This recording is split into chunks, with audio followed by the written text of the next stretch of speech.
ఈ రోజే డౌన్లోడ్ చేయండి. మీ ఫేవరెట్ షోస్ చూడండి. నేను మాట ఇచ్చినట్టే విహారిని నేను సహస్ర ఆపేశామే. మీరు విహారీని ఆపడం వల్లే ఇక్కడంతా పాజిటివ్గా జరిగింది. దాదాపు శిక్ష పడినట్టే.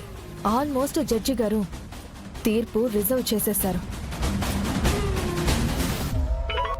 ఎరా అంత కంగారుగా వెళ్తున్నావు? రై అసలు నిన్ను మాత్రం వదలనరా. నీకు నీ భార్యకి నేను కాకుండా వేరే శత్రువులు ఎవరైనా ఉన్నారా? రై అసలేం మాట్లాడుతున్నావు నువ్వు? ఆ లక్ష్మిని నేను ఒక్క కేసులో ఇరికిస్తే మరో కేసు కూడా కలిపి ఇరికించి తను అసలు బయటికే రాకుండా చేస్తున్నారా? ఇదేంటి కార్ స్టార్ట్ అవ్వడం లేదు? నా క్లయింట్ కనక మహాలక్ష్మి నిరపరాధాన్ని ప్రూవ్ చేసుకోవడానికి ఇంకొంచెం సమయం ఇవ్వాల్సిందిగా తమరిని రిక్వెస్ట్ చేస్తున్నాను.